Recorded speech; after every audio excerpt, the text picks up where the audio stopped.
그날은 새벽 4시였어요. 깊은 잠에서 문득 깨어난 건 화장실에서 들려온 이상한 소리 때문이었습니다. 무언가 깨지는 소리, 누군가 무겁게 숨 쉬는 소리. 처음엔 꿈인 줄 알았어요. 하지만 소리는 계속됐습니다. 수빈이야? 부르자 급하게 문이 열리는 소리가 들렸어요. 네, 이모님, 괜찮으세요? 목소리가 떨리고 있었어요. 뭔가 숨기는 것 같은 그런 떨림이었습니다. 화장실에서 무슨 소리가 나던데? 아, 그냥 컵 하나 떨어뜨렸어요. 죄송해요. 그러더니 서둘러 자기 방으로 들어가 버렸어요. 이상했어요. 수빈이는 평소 밤늦게까지 TV를 보는 아이인데 새벽 4시에 화장실에서 뭘 하고 있었던 걸까요? 저는 올해로 76입니다. 병원에서 약사로 40여 년 일했죠. 어지간한 건 냄새만 맡아도 알 수 있어요. 그리고 몇 시간 후 아침 식탁에서 제 인생이 바뀔 순간을 맞았습니다. 수빈이 끓여준 미역국이 놓여 있었어요. 조카 며느리인 수빈이와 조카 진우가 함께 산지 2년이 넘었죠. 자식도 없는 내가 혼자 살기 쓸쓸하다며 들어온 거였는데 처음엔 정말 고마웠어요. 혼자서는 끼니 챙기기도 버거웠고 밤마다 찾아오는 외로움도 견디기 힘들었거든요. 하지만 그 미역국을 한 숟가락 떠먹는 순간 온몸에 소름이 돋았습니다. 분명한 양냄새였어요. 흔한 감기약이나 소화제가 아니었습니다. 중추신경 억제제 계열의 독특하고 날카로운 화학 냄새. 병원에서 수없이 맡아봤던 그 냄새였어요. 마치 누군가 잠들게 만들려는, 정신을 잃게 만들려는 그런 약물의 냄새. 수빈아, 이 국에 뭐 넣었니? 최대한 자연스럽게 물어봤어요. 그냥 미역이랑 소고기만 넣었는데요? 왜요? 이상해요? 그러더니 제 표정을 살피더니 갑자기 입맛 없으시면 드시지 마세요라며 쓱 그릇을 치워버렸어요. 그 순간 확신했죠. 뭔가 들어있다고. 생각해보니 며칠 전부터 몸이 이상했어요. 어지럽고 하루 종일 졸음이 쏟아졌죠. 평소 잠이 별로 없던 내가 의자에 앉아서도 꾸벅꾸벅 졸았거든요. 그때까지는 나이 탓인 줄만 알았는데 이제 보니 이 때문이었던 거예요. 그리고 거실 탁자 위에 작은 갈색 병, 천연수면 유도제라고 써 있었지만 며칠 전 약사 친구 박 선생이 전화로 그거 국내 미승인 제품이야. 성분 불명이고 위험해라며 쓰지 말라고 했던 바로 그 제품이었어요. 그날 밤 모든 퍼즐이 맞춰지기 시작했습니다. 새벽의 수상한 행동, 약 냄새 나는 음식, 정체불명의 수면제. 혼자서 핸드폰을 꺼내 그 병 사진을 찍어뒀어요. 손이 덜덜 떨렸지만 증거를 남겨야 한다는 생각뿐이었습니다. 그게 제 첫 번째 기록이었어요. 그 순간부터 저는 매일 기록하기로 결심했습니다. 내가 미쳐가는 게 아니라면 누군가 나를 미치게 만들려 하고 있다는 걸 증명해야 했거든요. 일주일이 지났어요. 그 사이 저는 조심스럽게 관찰했습니다. 수빈이가 언제 어떻게 움직이는지, 진우는 언제 집에 들어오는지, 그들이 나눈 대화는 무엇인지 모든 걸 기록했어요. 그런데 정말 기가 막힌 일이 벌어졌습니다. 그날 오후 2시쯤이었어요. 초인종이 울렸습니다. 택배요. 젊은 남자 목소리였어요. 문을 열자 20대 후반쯤 되어 보이는 깔끔한 청년이 서 있었습니다. 택배 상자를 들고 있었지만 뭔가 다른 게 있었어요. 그의 눈빛이 너무 진지했거든요. 할머니, 이혜성이라고 합니다. 명함을 건네더군요. 보통 택배 기사가 명함을 주나요? 이상했어요. 실례지만 이 집에 CCTV 있으시죠? 갑작스러운 질문에 당황했습니다. 네, 있는데 왜요? 며칠 전부터 밤늦게 이상한 짐들이 드나드는 게 보여서요. 할머니 혼자 사시는 것 같은데 괜찮으신가 싶어서요. 그 말에 심장이 쿵 떨어졌어요. 나도 본 게 있었거든요. 3일 전 밤, 진우가 검은 가방을 들고 들어왔다가 다음날 새벽에 들고 나가는 걸 봤어요. 그 가방에서 약병 부딪히는 소리가 났었거든요. 혹시 혜성 씨가 조심스럽게 말을 이었어요. 누가 할머니께 이상한 걸 먹이거나 갑자기 병원 이야기를 꺼내면 꼭 저한테 연락 주세요. 명함 뒷면에 휴대폰 번호가 적혀 있었어요. 저희가 하는 일이 어르신들을 보호하는 거거든요. 그때 뒤에서 문소리가 났어요. 수빈이가 돌아온 거였어요. 이모님, 누구세요? 아, 택배 왔어요. 혜성 씨는 재빨리 평범한 택배 기사 표정으로 바뀌었어요. 네, 그럼 안녕히 계세요. 하지만 가기 전에 제 손을 꽉 잡으며 작은 목소리로 속삭였어요. 조심하세요. 정말로요. 그날 저녁, 수비는 다시 시작했어요. 이모님, 요즘 자꾸 깜빡하시고 멍하니 계셔서 걱정돼요. 거짓말이었어요. 전 멀쩡했거든요. 병원 한번 가보시는 게 어떨까요? 간단한 검사만이라도요. 그 순간 혜성 씨의 말이 떠올랐어요. 병원 이야기를 꺼내면 연락 주세요. 이게 바로 그 순간이었구나 싶었어요. 굳이 병원까지 갈 필요 있나? 나 멀쩡한데 일부러 투정을 부렸어요. 아니에요, 이모님. 건강검진한다 정도로 생각하시고요. 진우 오빠도 그러는데 미리미리 체크하는 게 좋대요. 진우도 한통속이라는 걸 확인하는 순간이었어요. 그래도 난 싫어. 병원 가기 무섭다고 계속 거부했더니 수빈의 표정이 굳어졌어요. 이모님이 이러시면 저희도 걱정돼서 못 살겠어요. 제발 한 번만요. 그날 밤 혜성 씨에게 전화했어요. 병원 이야기 나왔어요. 알겠습니다. 내일 만나요. 조심하시고요. 전화를 끊고 나서 생각했어요. 혜성 씨는 대체 누구일까? 왜 나를 도우려 하는 걸까? 하지만 이상하게 믿음이 갔어요. 그 진지한 눈빛과 따뜻한 목소리에서 진심이 느껴졌거든요. 창밖을 바라보며 중얼거렸어요. 이제 시작이구나.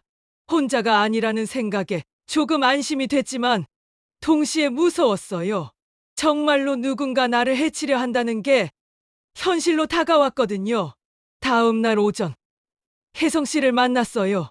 동네 카페에서 만나자고 했는데 그가 저를 데려간 곳은 의외였습니다. 작은 사무실이었어요. 할머니, 제가 하는 일을 말씀드릴게요. 그의 표정이 진지해졌어요. 저는 노인학대 전담 수사관입니다. 특별히 가족에 의한 재산 편취 사건을 담당하고 있어요. 깜짝 놀랐어요. 그러니까 경찰이었다는 거잖아요? 할머니 경우가 전형적인 패턴이에요. 일단 약물로 정신을 혼미하게 만들고 치매 진단을 받게 한 다음 요양원에 보내면서 돈을 처리하는 거죠. 소름이 돋았어요. 정말 그런 일이 일어나고 있다는 거였어요. 하지만 증거가 필요해요. 혜성 씨가 컴퓨터를 켰어요. 할머니 조카 며느리 수빈 씨. 이분이 이전에도 비슷한 일을 했다는 정황이 있어요. 화면에 뜬 건 충격적이었습니다. 수빈의 이름이 적힌 의료보험 사기 관련 서류들이었어요. 지난 3년간 3차례의 유사 사건에 연루됐어요. 모두 노인 가족들이었고 치매 진단 후 요양원 입소, 그리고 재산 처리라는 동일한 패턴이죠. 그 중에 혹시 목소리가 떨렸어요. 김춘자, 박영수, 이순희, 이분들 아세요? 세상에, 다 제가 아는 분들이었어요. 김춘자 씨는 동네 복지관에서 함께 운동하던 분이었고, 박영수 씨는 같은 아파트 주민이었어요. 이순희 씨는 교회에서 만난 분이었고요. 이분들이 어떻게 됐는지 아세요? 혜성 씨의 질문에 머리가 띵했어요. 모두 치매 진단받고 요양원 가셨다고 들었는데, 네, 맞아요. 그리고 그분들 재산은 모두 가족들이 처리했죠. 지금은 요양원에서 연락도 끊긴 상태예요. 그때 제 핸드폰이 울렸어요. 수빈이었어요. 이모님, 지금 어디세요? 집에 안 계시던데요. 목소리가 다급했어요. 잠깐 산책 나왔어. 혼자요? 요즘 깜빡하시는데 위험하지 않아요? 빨리 들어오세요. 전화를 끊자 혜성 씨가 말했어요. 이제 서두르고 있네요. 오늘부터 본격적으로 시작될 거예요. 뭐가요? 할머니를 정신병원에 입원시키려는 계획이요. 집에 돌아가자마자 수빈이 달려왔어요. 이모님, 어디 가셨어요? 정말 걱정했다고요. 하지만 그 걱정이 진짜가 아니라는 걸 이제 알 수 있었어요. 그리고 이모님, 내일 병원 예약 잡아놨어요. 진우 오빠가 친한 의사 선생님 있다고 해서요. 또 시작됐구나 싶었어요. 나 괜찮다니까. 왜 자꾸 병원 보내려고 그래? 이모님, 아까도 혼자 나가셨잖아요. 요즘 정말 이상하세요. 그날 밤 이상한 일이 또 벌어졌어요. 밤 11시쯤 거실에서 수빈과 진우가 나누는 대화가 들렸거든요. 자는 척하고 귀를 기울였어요. 이 상태면 이번 주에 입원시켜도 되겠지? 수빈의 목소리였어요. 응, 서류는 내가 다 준비했어. 명자 이모가 혼자 살기 어렵다는 진단서도 받았고, 진우가 답했어요. 그럼 집은? 부동산 중개업소랑 얘기했어. 입원하면 바로 매물로 내놓을 수 있대. 심장이 멎을 뻔했어요. 정말로 제 집까지 팔아버리려는 거였어요. 그런데 이모가 자꾸 나가시던데. 괜찮을까? 괜찮아. 어차피 내일이면 끝이야. 의사 선생님이 치매 진단서 써주기로 했거든. 얼마 줬는데? 500만 원. 비싸긴 하지만 확실하잖아. 더 이상 들을 수 없었어요. 몸이 부들부들 떨렸죠. 이게 정말 현실인가 싶었어요. 새벽 2시. 조심스럽게 혜성 씨에게 문자를 보냈어요. 내일 병원 가면 치매 진단받게 돼요. 의사 매수했대요. 곧바로 답장이 왔어요. 알겠습니다. 내일 아침 일찍 연락드릴게요.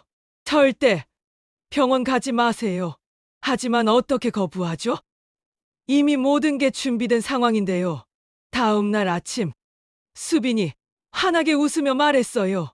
이모님, 오늘 병원 가는 날이에요. 준비하세요. 나 안 가. 단호하게 말했어요.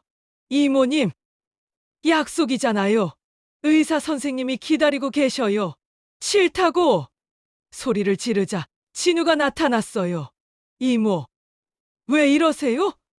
건강검진인데 뭐가 무서워요? 두 사람이 저를 애워쌌어요. 도망갈 곳이 없었어요. 바로 그때 초인종이 울렸어요. 택배요. 혜성 씨의 목소리였어요. 진짜 택배 상자까지 들고 와서 완벽하게 위장했더군요.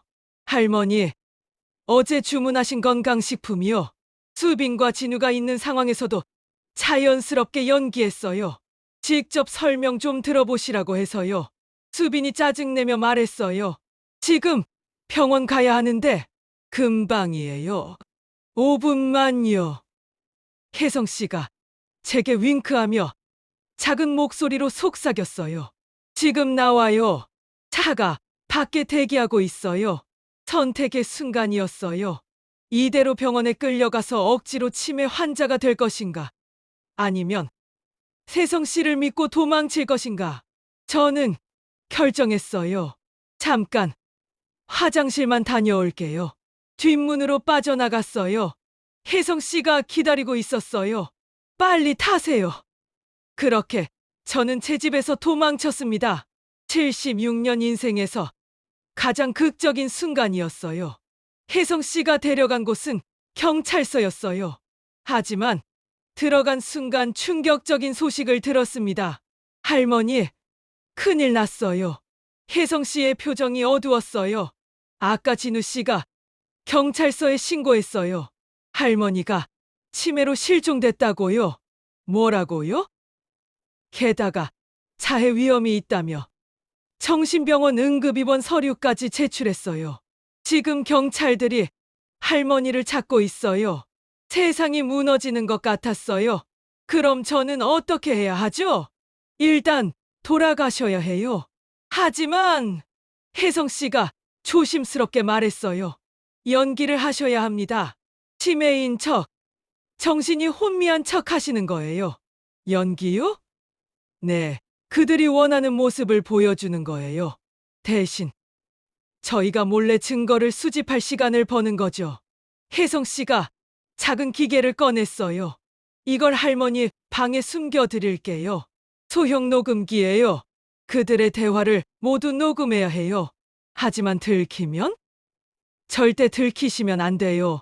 이게 우리 마지막 기회예요. 집으로 돌아가는 길, 연기 연습을 했어요. 비틀거리며 걷기, 멍한 표정 짓기, 헛소리하기. 76년 살면서 해본 적 없는 일이었지만 목숨이 걸린 일이었어요. 집 앞에 도착하자 진우와 수빈이 달려왔어요. 이모, 어디 가셨어요? 하지만 그들의 걱정은 가짜였죠. 눈빛이 차갑더라고요. 여기가 어디죠? 연기를 시작했어요. 수빈의 얼굴에 안도의 표정이 스쳤어요. 이모님, 집이에요. 우리의 집. 집. 제 집은 어디 갔죠? 더 심하게 연기했어요. 진우가 수빈을 보더니 고개를 끄덕였어요. 계획이 성공했다고 생각하는 거였죠. 그날부터 며칠간 저는 완벽한 치매 환자가 됐어요. 밥 먹다가 숟가락 떨어뜨리고 화장실 위치 못 찾고 수빈을 보고 누구세요? 하기도 했어요. 그런데 셋째 날 밤 정말 무서운 일이 벌어졌어요. 새벽 2시쯤 제 방문이 조용히 열렸어요. 자는 척하며 지켜봤더니 진우가 들어왔어요. 손에 뭔가를 들고 있었어요. 유리병이었어요. 그리고 제 침대 곁에 뭔가를 놓더군요.